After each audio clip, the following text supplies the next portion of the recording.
Hello guys, welcome to Srivi vlogs. అందరికీ hi చెప్పేస్తూ ఈరోజు మనం తాటిపండు రొట్టె చేసుకుంటున్నాము. ఈ తాటిపళ్ళన్నీ కూడా మనం ఇప్పుడు యూస్ చేయము. సో ఆల్రెడీ ఒక పండుని గుజ్జు తీసేసి మనం పక్కన పెట్టుకున్నాము. ఈ పళ్ళన్నీ కూడా మనకి స్టాక్ అన్నమాట.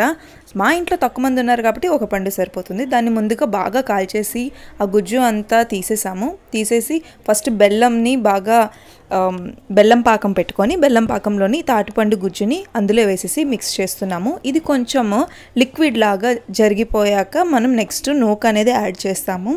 మీలో ఎంతమందికి గుర్తుంది తాటిపండు రొట్టె తినేది? అది టేస్ట్ వేడిగా అది మీకు కూడా తెలుసు. ఏంటంటే ఈ తాటిపండు రొట్టె దాదాపు ఒక 2-3 డేస్ కూడా ఉంటుంది. మనం హ్యాపీగా తినచ్చు. ఆ పైన అంచు ఉంటుంది కదా, మేమైతే దాన్ని అంచు అంటాము. పైన కరకరలాడుస్తూ ఉంటుంది. అదైతే తింటుంటే ఆ వగరుగా స్వీట్గా ఒక మంచి టేస్ట్ అనేది మనం ఫీల్ అవుతాము. అండ్ ఇప్పుడైతే మనం వరి నూక వేసేసాము. ఇది ఉండలు కట్టకుండా ఉండడానికి వేడి మీదే వేస్తాము. సో అది వేసేసి వరి నూక వేసేసి కలుపుతూ ఉండాలి. అలా కలుపుతూ ఉండడం వల్ల ఉండలన్నీ పోతాయి. అప్పుడు వచ్చిన కన్సిస్టెంట్ మొత్తంని మనము ఒక బాణాలిలో వేసుకుంటాం గైస్. సో ఈలోపు ఇది ఉడుకుతూ ఉంటుంది.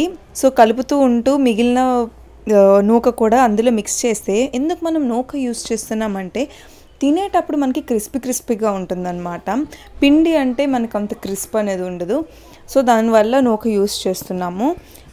కొంతమంది పిండి కూడా యూస్ చేసుకుంటారు, గారెలు అవి వేసుకునే వాళ్ళు. సో మనం మాత్రం ఈరోజు రొట్టె చేసుకుంటున్నాము. ఈ రొట్టె ఎంత స్పెషల్ అంటే ఇవి మనకి ఇంటి ఎదురుగా ఉన్న తాటి చెట్టు నుండి దొరికాయి అన్నమాట. మనం ఇవి కొనలేదు. సో దొరికిన పళ్ళతోని రొట్టె చేసుకుంటే ఇంకెంత టేస్టీగా ఉంటుంది కదా.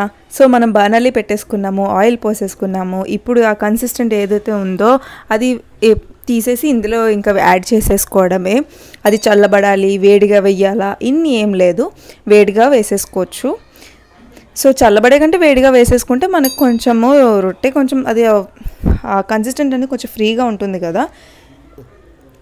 సో ఇది వేసేసిన ఒక 10 నిమిషాలకి మనమేం స్టవ్ చూడనక్కర్లేదండి, అదే మనకి చెప్తుంది నేను రెడీ అని చెప్పి. ఎందుకంటే ఆ స్మెల్ ఘాటు మన ఇంటి కాదు మన వీధి చివరి వరకు వస్తుంది.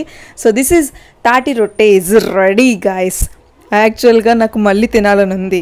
ఈ వీడియో నేను అప్పుడు 2 months బ్యాక్ చేసిన కుకింగ్ వీడియో నాకు ఇప్పుడు నేను రికార్డింగ్ చేస్తున్నా, మళ్ళీ నాకు కావాలి ఇది.